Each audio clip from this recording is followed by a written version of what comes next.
가시와 올무가 됐습니다. 그래서 점차적으로 함께 하나님과 우상을 겸하여 섬기면서 이들이 동화되어 가기 시작했습니다. 하나님께서 구별하신 거룩한 백성들이 가나 아닌 화가 되어버렸습니다. 그래서 하나님은요, 이스라엘을 가나안 왕 야빈의 손에 파셨습니다.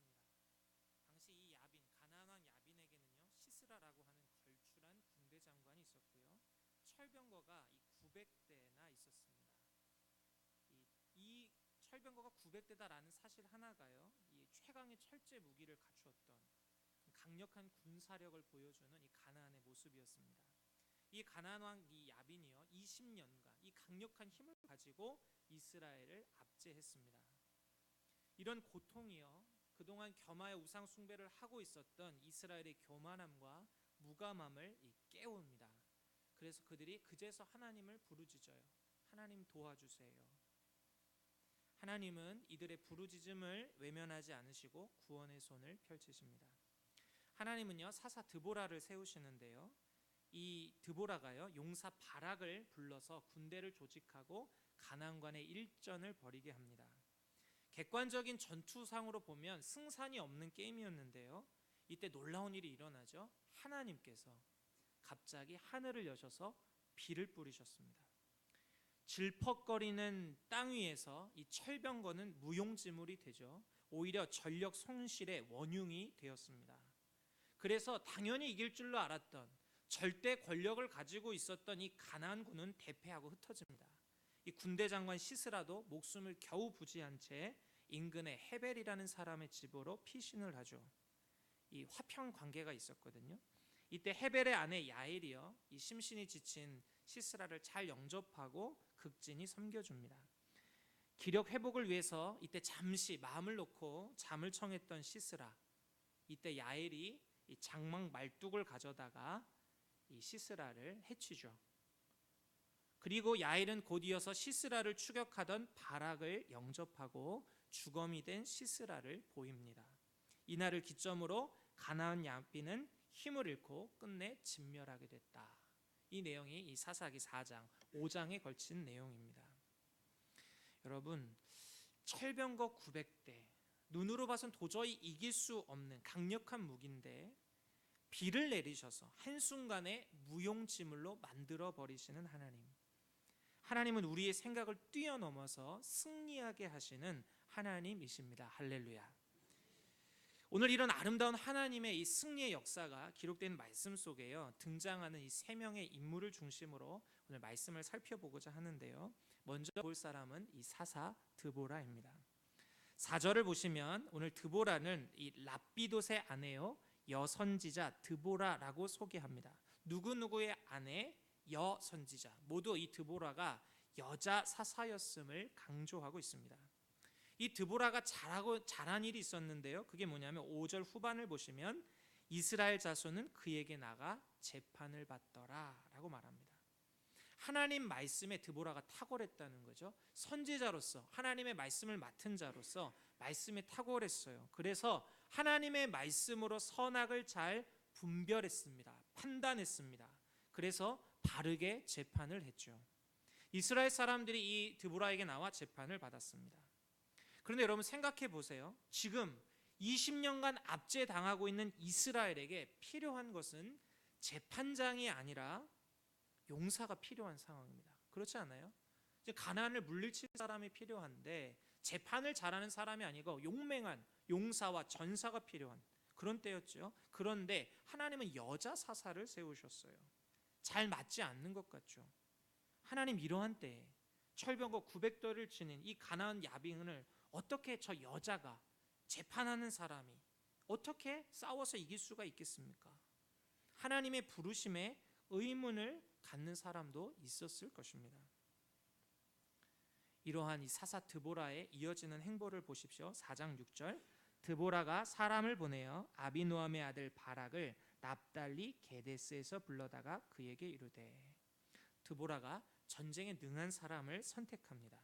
납달리 게데스라는 지역에 살고 있는 바락을 부르는 것입니다. 그리고 하나님의 명령을 전하죠. 군대를 조직해서 납달리와 자손과 스불론 자손 10,000명을 데리고 다볼산으로 올라가라. 그리고 일전을 치르도록 종용을 합니다.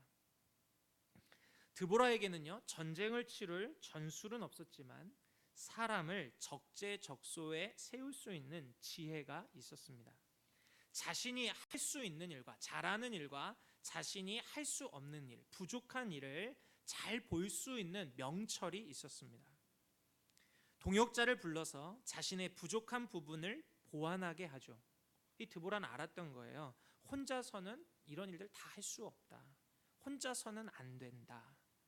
연합의 필요성을 잘 알고 있었던 사람이 바로 이 드보라였습니다.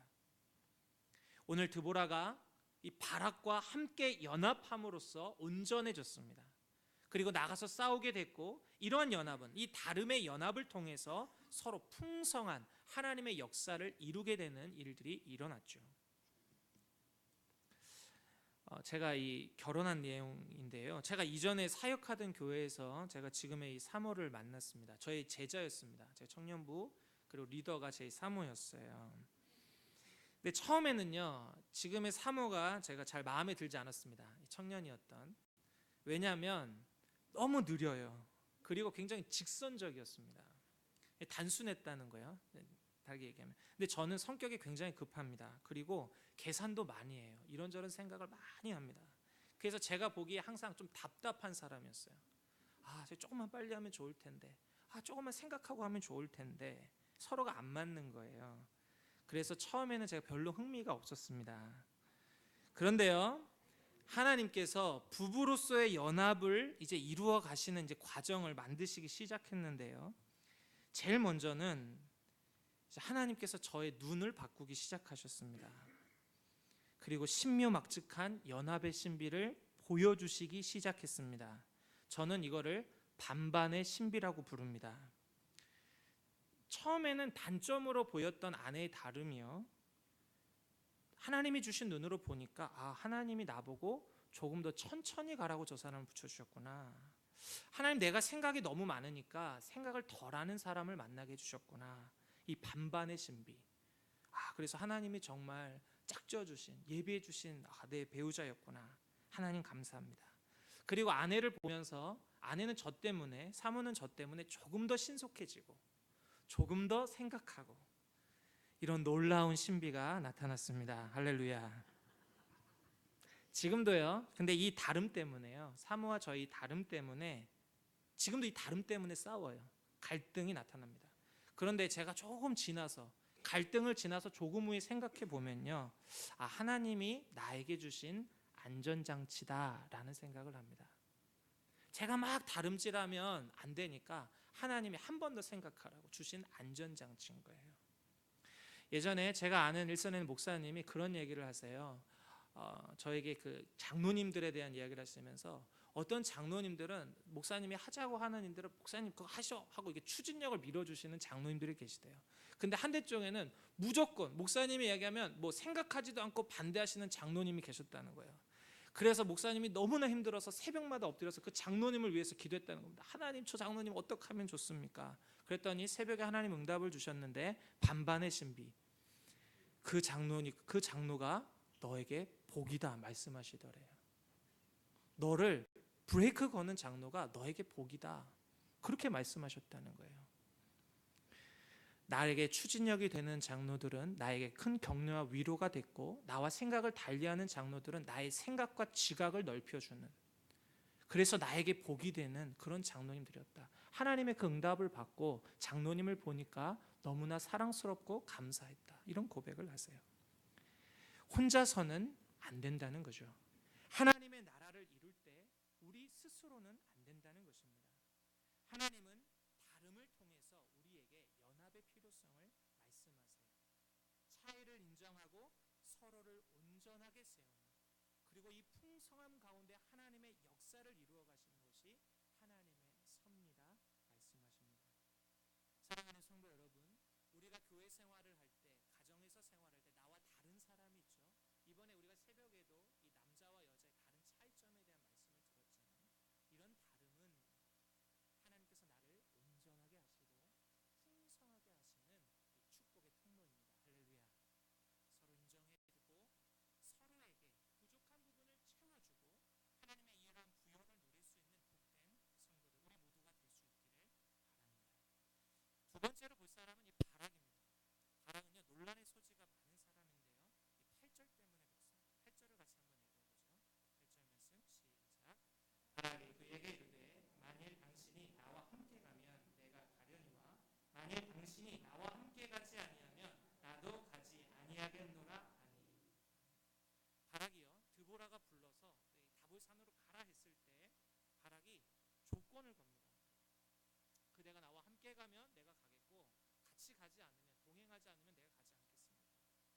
성경학자들은 대개 이 바락이 두려웠기 때문에 드보라와의 이 동행을 요청했다고 봅니다.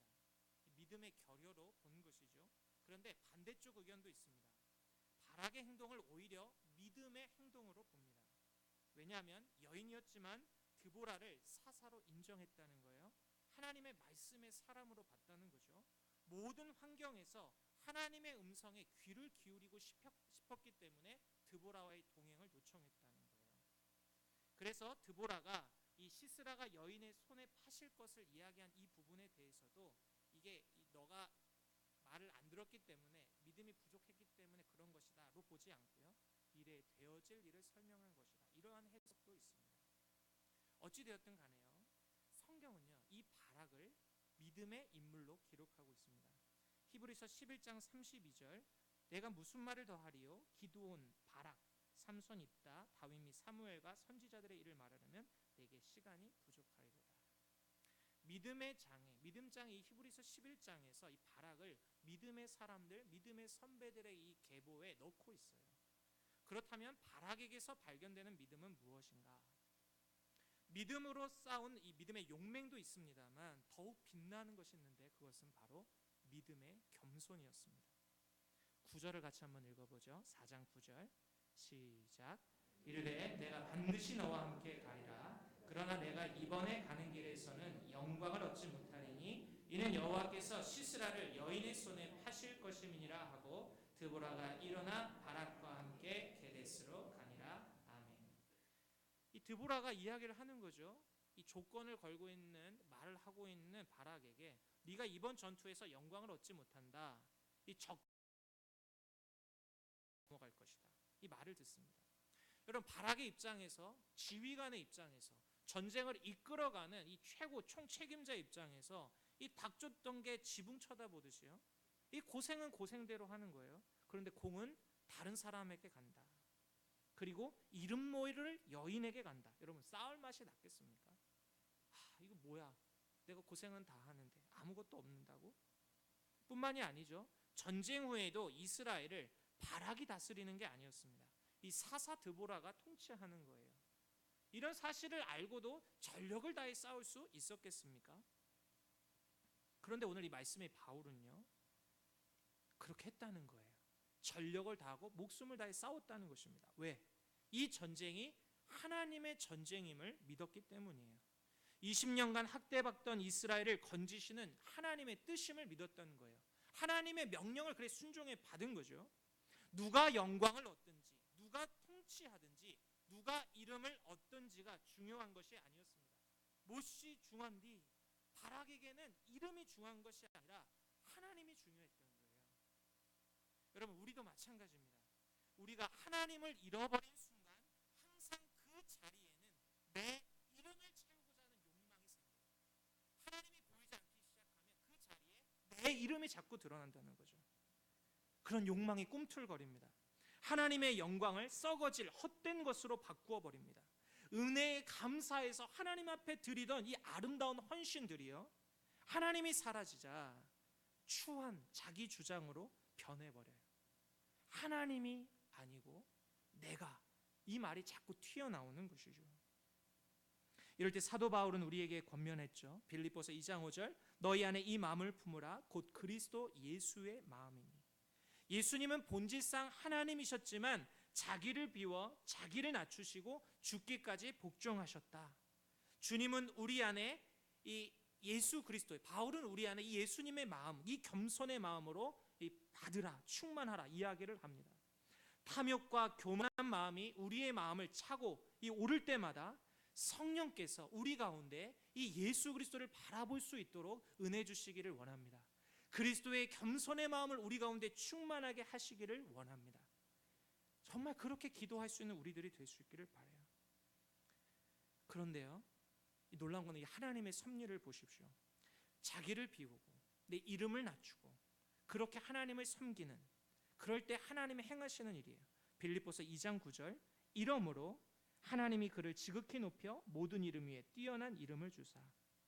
자기를 낮추신 예수님을 누가 높이셨습니까? 하나님이 예수님을 높이셨다. 모든 이름 위에 뛰어난 이름을 주셨다라고 말합니다. 스스로 높이지 않아도 있는 자리, 더 낮아지는 자리, 하나님 말씀하시는 순종의 자리에 있었더니 하나님이 높이셨다는 거죠. 겸손히 헌신한 바락을 하나님께서 높이셔서 히브리서의 그 장에, 믿음의 장에 그 이름을 새겨 놓으셔서 높이셨다는 것입니다. 여러분, 이름은 내가 높이는 것이 아닙니다. 하나님께서 높이시는 것입니다. 할렐루야. 하나님이 높이시는 거예요. 무엇이 중요한가? 이름이 중요한 것이 아닙니다. 하나님이 중요해요. 내게 주신 사명이 중요합니다.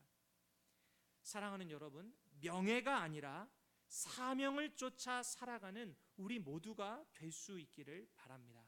믿음의 겸손을 가지고 주님이 말씀하신 바에 충성하는 우리 모두가 될 수 있기를 바랍니다.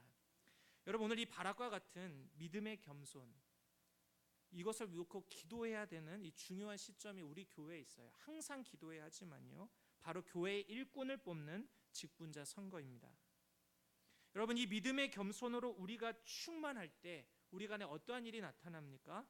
결과에 기쁨으로 순복할 수 있습니다.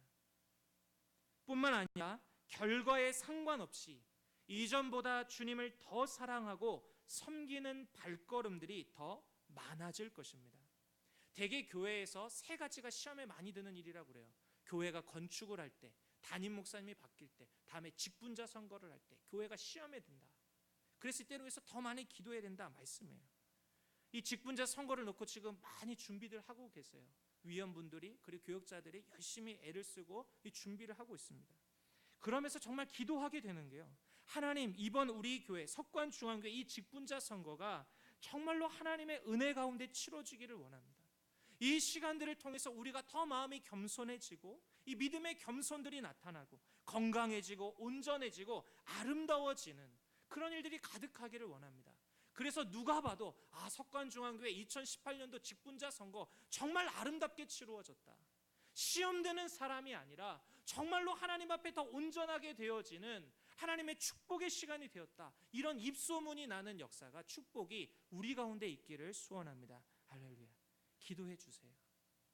내가 시험에 들지 않도록, 사랑하는 성도들이 시험에 들지 않도록 예수 그리스도의 이 믿음의 겸손이 우리를 주장하시도록 주님을 더 사랑하고 명예가 아니라 사명을 쫓는 이런 열정들이 더 넘쳐날 수 있도록 기도하는 시간 될 수 있기를 바랍니다.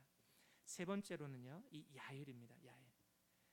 이 4장 17절을 보시면, 우리 4장 17절을 같이 한번 읽어볼까요? 함께 읽겠습니다. 시작. 시스라가 걸어서 도망하여 겐 사람 헤벨의 아내 야엘의 장막에 이르렀으니 이는 한송 왕 야빈과 겐 사람 헤벨의 집 사이에는 화평이 있으리라. 아멘. 이 야엘에 대한 소개인데요, 헤벨의 아내입니다. 헤벨은 누구냐? 이 겐 사람이라고 소개가 되어 있습니다. 겐 사람은 모세의 장인인 이 호밥의 자손입니다. 그러니까 정통 이스라엘 사람이 아닙니다. 이방인이었습니다. 사사기 1장 16절을 보면 겐 사람들이 유다 자손과 함께 종려나무 성읍에 올라가서 같이 거주했다고 말합니다. 비록 외부인이었지만 여호와 신앙을 가지고 동행했던 사람들이에요. 그런데 어떤 이유에선지 몰라도 이 겐 사람 헤벨이 4장 11절을 보시면 게데스로 이주를 합니다. 북부 지역으로 이사를 한 거예요. 새로운 정착지에서 이 헤벨은 이스라엘 사람들이 아니라 가나안 왕 야빈과 화평을 맺습니다. 이유는 자세히 기록되어 있지 않지만 힘없는 이스라엘보다 강력한 가나안과 평화를 맺고 있는 게 더 유리하다고 생각했던 것 같아요. 그렇다면 이 헤벨의 아내 야엘이 왜 시스라를 처형했을까? 이 성경은 직접적인 언급은 없습니다만 추론해 볼 수 있는 부분이 있어요. 이 사사기 5장 30절인데요. 5장 30절을 보시면 그들이 어찌 노량물을 얻지 못하였으랴, 그것을 나누지 못하였으랴, 사람마다 한두 처녀를 얻었으리로다. 이 드보라와 바락이 노래를 지어서 시스라의 어머니의 헛된 확신을 풍자한 이 노래입니다. 시스라가 전쟁에서 큰 승리를 거두고 사람마다, 이 전쟁했던 사람들마다 노량물로 한두 처녀를 데리고 오는 그림을 그리고 있어요. 이 시스라가 그간 20년 동안 전쟁을 하고 압제를 하면서 여성들을 어떻게 다루었는지 기록한 거죠. 끔찍한 거죠. 수많은 여성들이요 잡혀와서 도구화되고 이 수단화가 된 것입니다. 남자들의 성적 유희의 수단으로 겁탈당하고요, 노동력의 도구로서 비참한 삶을 살아야 했던 거예요. 20년간도. 야일은 이 같은 일을 보면서, 이스라엘과 함께 거주하고 가나안의 이런 일들을 보면서 공분을 가지고 있었던 것 같아요. 이것은 아니다, 옳지 않다. 시스라가 전쟁의 패배에서 쫓겨오는 모습을 보고 아마도 야일은 이것이 하나님의 어떤 심판이구나, 정말 이제 이를 도모할 때가 왔구나, 이러한 용기를 가졌던 것 같아요. 철병거 900대를 지휘하던 가나안의 이 총사령관이 연약한 이 야일 여인의 손에 목숨을 잃습니다. 철병거로 무장한 이스라엘 대적을 물리치실 때 하나님은요, 이 무명의 여인 야일을 통해서 위대한 도구로 사용을 하고 계세요. 정통 이스라엘 사람이 아닙니다. 이방인이요, 외부인이요, 주변인입니다. 게다가 여인입니다. 사회적 관념상, 이스라엘의 인식상 가장 작고 연약한 사람입니다. 그런데 하나님은 이 작은 자를 들어 하나님의 위대하심을 나타내고 있습니다. 여러분, 이런 하나님의 부르심, 우리를 불러서 하나님이 사용하시는 역사를 보면 우리가 감격하지 않을 수가 없습니다. 히브리서 4장 13절 우리 같이 한번 읽어보겠습니다. 4장 13절 시작. 지으신 것이 하나도 그 앞에 나타나지 않음이 없고 우리의 결산을 받으실 이의 눈앞에 만물이 벌거벗은 것 같이 드러나느니라. 아멘. 하나님은 모든 걸 아신다, 말씀은 기록합니다. 하나님 앞에 나타나지 않는 것은 없다, 말씀해요. 하나님은 존재하는 것과 모든 일어나는 것들을 아신다, 말씀합니다. 하나님이 가지고 계신 지식은요, 변하지도 늘어나지도 않는다는 거예요. 지식의 하나님, 지혜의 하나님. 욥기 12장 13절도 말합니다. 지혜와 권능이 하나님에 있고 계략과 명철도 그에게 속하였나니. 하나님은 모든 것을 아실 뿐만 아니라 모든 면에서 지혜로우신 분이다 말합니다. 이 지혜와 권능이 하나님께 있다. 그래서 여러분, 하나님은요, 이 지혜의 하나님은 하나님이 뜻하신 바를 이루기 위해서 최선의 수단을 택하세요. 최고 나은 최선의 방법을 선택하십니다. 이 지혜 하나님께서 하나님의 뜻을 이루실 때에 누구를 부르십니까? 바로 우리들을 부르신다는 거예요. 이 지혜 하나님께서 하나님의 최선의 목표를 이루실 때에 사용하시는 도구가 누구라고 말씀해요? 우리라고 말씀해요. 이렇게 연약한 나인데, 이렇게 부족한 나인데 내가 너를 선택했다, 이 일에 내가 너를 쓰겠다, 드보라야, 바라가, 야엘아, 내가 너를 쓰겠다 불러 말씀하신다는 것입니다. 내가 너를 나의 위대한 역사의 통로로, 도구로 쓰겠다고 말씀해요. 하나님은 이 같은 연약한 사람들을 통해 가장 아름다운 예수 그리스도의 부활의 증인으로 우리를 사용하겠다, 우리를 통해 누군가 다른 영혼을 구원하고 하나님의 영광을 온 세상에 나타내는 거울이 되게 하겠다 말씀하세요. 아이고, 내가 무슨 목사님, 나 같은 사람이, 저는 이제 나이가 많이 들었는데요, 저는 이제 할 수 있는 게 없는데요, 경제력이 없는데요, 제 재능이 없는데요. 여러분, 이렇게 생각하고 계시다면 생각을 바꿔야 합니다. 그렇지 않아요. 여러분, 교회에 전도돼서 오셔서 변화되신 분들을 한번 보십시오. 내가 전도해서 교회 데리고 오신 분들 보세요. 내가 완전했기 때문에 전도되었습니까? 내가 온전했기 때문에 변화되었나요? 내가 도덕적으로 흠이 없기 때문에 그들을 감동시켰나요? 그렇지 않습니다. 지금이나 그때나 우리는 부족했어요. 그런데 나를 통해서 한 사람이 교회에 초청돼 왔고 하나님의 말씀에 붙잡혀 예수님을 영접하는 일들이 일어났습니다. 우리가 양육했던, 지나갔던 영혼들을 보세요. 내가 돌봤던 영혼들, 내가 그동안에 지식이 완전하고 완벽했고 그랬기 때문에 그 영혼들이 온전하게 서고 믿음에 든든하게 섰습니까? 아니요, 그렇지 않아요. 그때도 그렇고 지금도 그렇고 여전히 부족해요. 모자랍니다. 돌이켜보면 잘못 가르쳐준 것도 있어요. 그럼에도 불구하고요, 하나님이 그 영혼, 나같이 연약한 사람들을 통해서 그들을 세우시고 든든하게 하시고 온전하게 빚어가셨습니다. 나는 그저 예수님께 붙어 있었는데, 작은 일이었지만 이 일에 누군가 필요하다, 주님께서 원하시는구나, 주께서 쓰시겠다 하는구나 마음으로 한 걸음 순종했는데, 하나님은 이런 나를 통해서 이런 모든 것들을 합력해서 영혼을 구원하시고 세우시고 하나님의 영광을 나타내시는 일에 사용하셨습니다. 하나님이 우리를 부르시고 우리를 쓰신다는 거예요. 이렇게 연약한 나를. 내가 온전해져서 누군가를 전도하겠다, 이 사실 정확히 보면 교만한 생각입니다. 주님께서 원하시는 건 부족해도 오늘 충성하고 오늘 순종하는 사람을 찾으세요. 비록 내가 부족하고 연약하지만 내가 너를 불렀다, 주님이 부르셨기 때문에, 네가 나의 최선이다, 주님께서 말씀하셨기 때문에 순종의 한 걸음을 디디는 것입니다. 이럴 때에 무용지물 같았던 나를 하나님께서 필용지물로 바꾸시는 거예요. 하나님의 정말 필요한 사람으로, 도구로 우리를 쓰신다는 것입니다. 사람들에게 버려져 밟히는 것 같은, 세상적으로 보기에는 화려하지 않는다 할지라도 주님 앞에 순종할 때 주님은 우리를 필용지물로 바꾸신다는 거예요. 주님 우리에게 걱정, 근심, 염려, 열등감을 떨쳐버리고 하나님의 부르심에 합당한 삶을 살라고 말씀하십니다. 거룩한 자존감을 가지고 주님을 따르는 삶을 살라고 말씀하십니다. 올해 교회 일꾼을 뽑는 이 시간, 정말 선거를 준비합니다. 겸손한 믿음으로 하나님 앞에 나아가는 시간이 될 수 있기를 바랍니다. 부르심에 합당해서 비록 연약하지만 주님이 부르신다면 주님, 내 몸이 다 닳도록 주님 앞에 헌신하겠습니다, 순종하는 귀한 발걸음들이 넘칠 수 있기를 바랍니다. 선거뿐만이 아니라 때마다 시마다 주께서 쓰시겠다 하실 때에 나를 기쁨으로 드릴 수 있는 우리 모두가 될 수 있기를 예수님의 이름으로 축원합니다. 우리 찬양하며 함께 기도하겠습니다.